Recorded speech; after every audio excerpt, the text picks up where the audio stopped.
Alors aujourd'hui, on va s'attaquer à une idée assez radicale. Et si en fait, notre situation financière n'était pas juste une question de chance ou de circonstances? Et si c'était en réalité le reflet direct de notre programmation mentale? C'est ce qu'on va explorer ensemble. Comment l'esprit peut littéralement construire la richesse de l'intérieur vers l'extérieur. C'est vraiment la question centrale. Parce que ce qu'elle suggère, c'est que les plus grands obstacles à la richesse, ce n'est pas le marché, ce n'est pas l'économie, non. Ils seraient plutôt en nous, dans notre propre esprit. Autrement dit, le vrai champ de bataille financier, il se situe juste là, entre nos deux oreilles.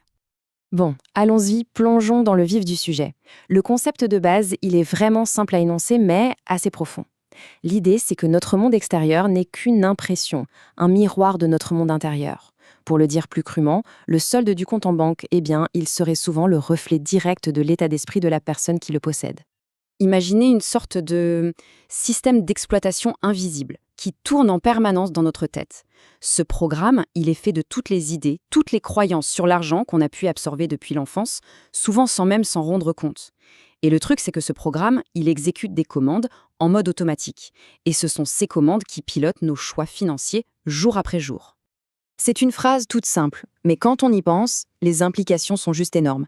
Ça ne dit pas seulement qu'il y a un lien, non, ça dit que c'est un miroir. Et là, la conséquence, elle est radicale. Ça veut dire qu'au lieu de s'acharner à vouloir changer les circonstances extérieures, le levier le plus puissant, le vrai bouton d'action pour transformer sa réalité financière, il se trouverait à l'intérieur de nous.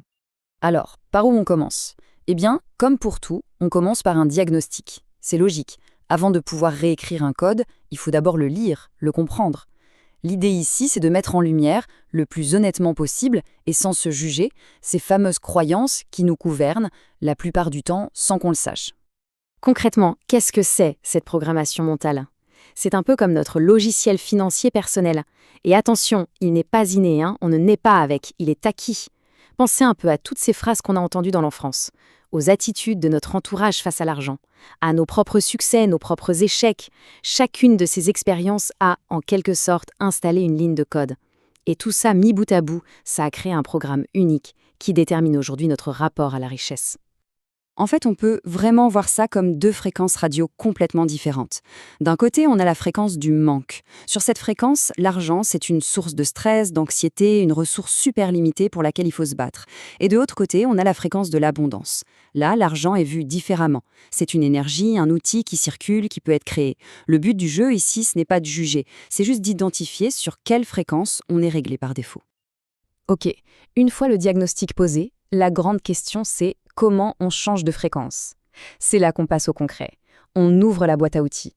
On va voir ensemble des méthodes très pratiques pour, littéralement, désinstaller les anciennes croyances et en installer de toutes nouvelles, beaucoup plus constructives.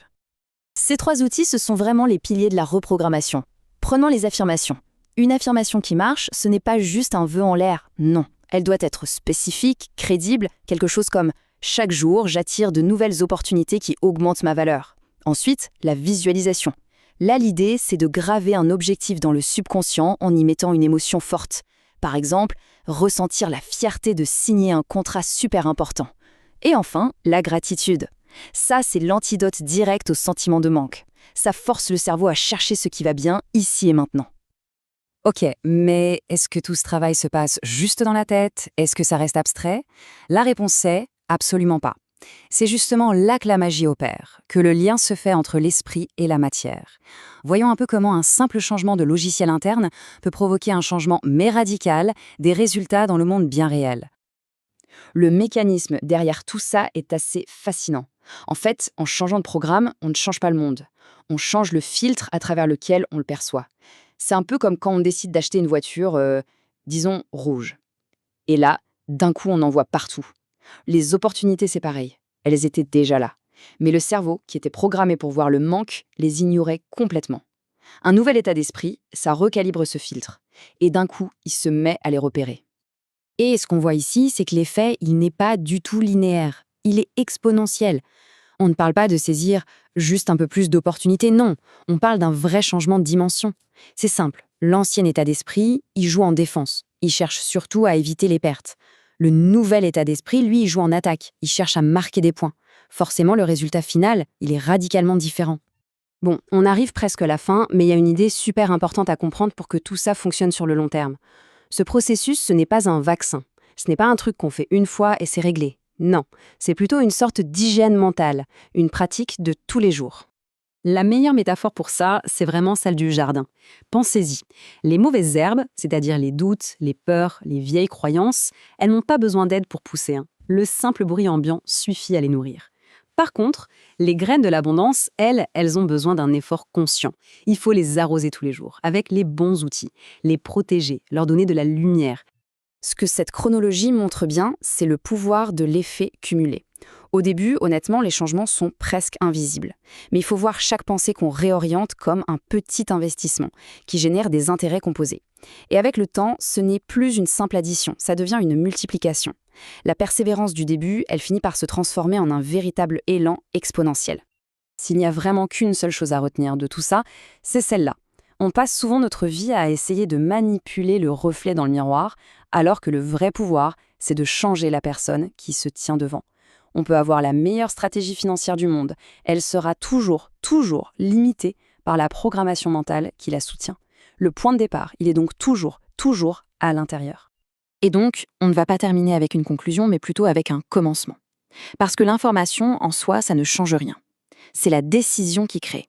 La vraie question, ce n'est pas qu'est-ce qu'on a appris, mais plutôt qu'est-ce qu'on va faire maintenant. Quelle est cette première croyance constructive qu'on peut choisir d'installer, là, tout de suite, consciemment, après avoir entendu tout ça,